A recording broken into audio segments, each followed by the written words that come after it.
And so this is the right side. Okay, right here. This is, you can see right and then left.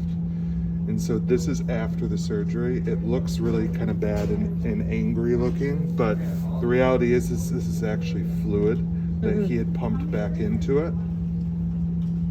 Right here, the really white stuff is all going to be the fluid. And so, and then you go. And is this like the skull? Yep, this is the skull right there. And so that's where you can actually see that little area is just like the little gap between where the skull, like the piece he took out to operate, and then he put it back in. And so there's a little bit of gap there. That will likely kind of form like scar tissue over it as time goes on. And again, so like there isn't a lot to worry about.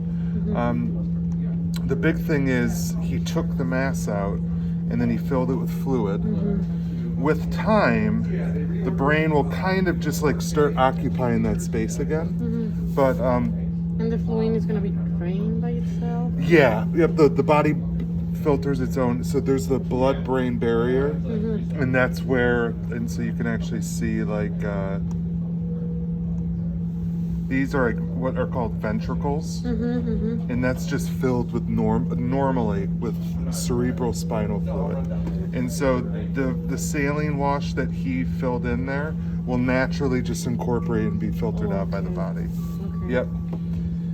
Yeah, and I see on the other one, this area was like pushed, and there was a lot of pressure on that area. Yep, and so that's why it's really an emergency to take care of it, because what we look for is, especially like here, you can see this is what we call midline shift, and that's bad, but this is actually a lot better than it was. So that means that removing the mass has relieved a lot of that, and so with that, and with time, natural inflammation will just go down. But that was the biggest concern initially, is when you have a mass this big, it's going to start pushing on the other side of the brain. And if you can think about it, the skull is a finite size. It could herniate, it would be an issue. So that's why it's an emergency. We want to take it out. Right. Let's see what else. This is another image. This is coronal. So this is like if the skin is like coming at you like this. And so this is actually from the back. So this is from the front. Let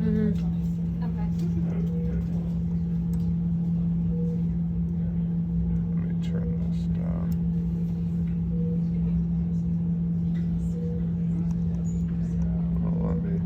Well, okay. So this is like here. Moving back, and then it's like the right temporal area, like right around your ear. And so you can see this is primarily fluid here. The big thing in what he was saying is when he took it out, there are all these folds and wrinkles in your brain, and they're called sulci. And so when he took it out, he noticed that where it was touching the brain, there was no extension of the mass. So it was really clean when it came out. So from the surgeon's perspective, that's a really good sign. We're still at the mercy of the pathologist to slice it a million times, to look at it, to see what it is. But from his perspective, it was really clean margins. This is just like residual edema from being like manipulated in surgery, and so that's why it will kind of look a little bit edematous, or there's like fluid leaching into it a bit. With time, that will resolve. But like the bright white is the actual fluid filling the space, and so you can see. I mean, it was a big space. Yeah, it was. And then this is like the back edge of it, where there's still just residual edema. And then this is more like right at the back of the spine. So this is the cerebellum and all of that looks good. But yeah. Yeah, really in all of the kind of